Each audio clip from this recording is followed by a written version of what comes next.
The very first lesson I learned from her was, there's not always cookies in that blue box. It could be fluffy yarn and needles sometime.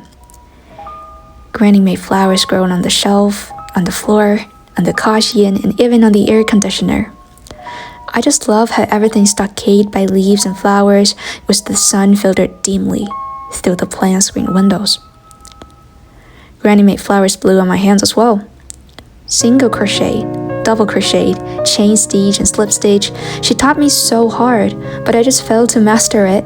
So we ended up eventually laughing together, and the only thing we made in that afternoon were 4 triple puffs. Now they stay motionless in my bag, somehow like guardians. Plants also stay motionless in Granny's house.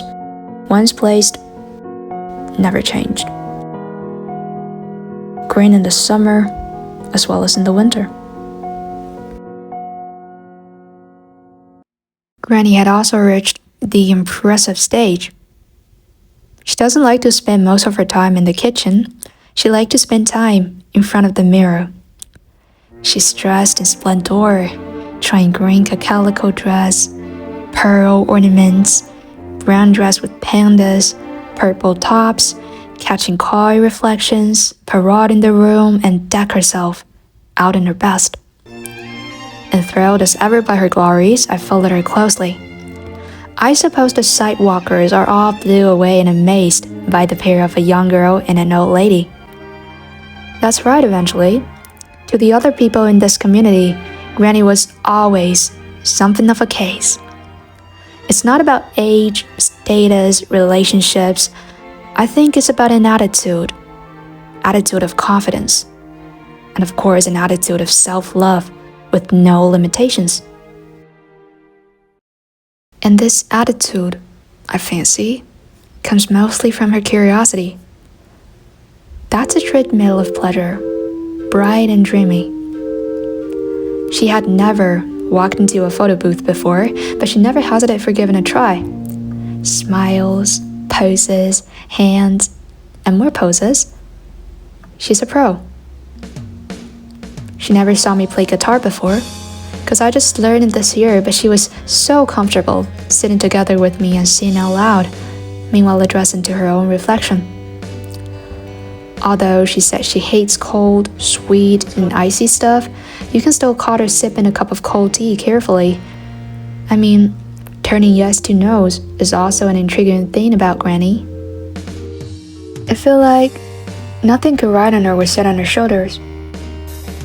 Day and time by her were long and open, always waiting for the sighted stranger.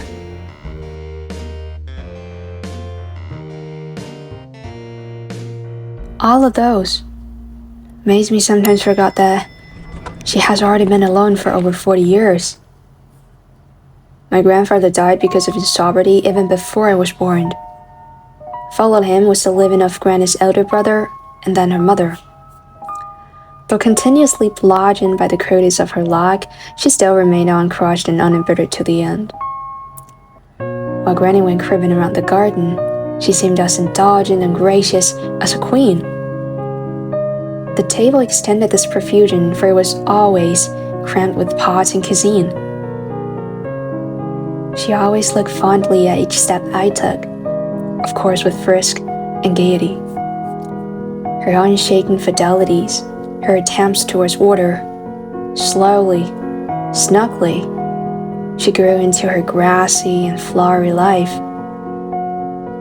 She taught me so much, and it just sometimes makes me want to pay back so hard. So I made this video, but the thing is, I usually make my videos in English. The other day, when I was checking this footage with my granny, I suddenly realized that she can't read English.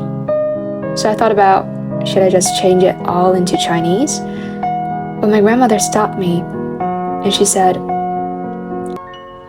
I don't understand the language of English, but I do understand your language of love.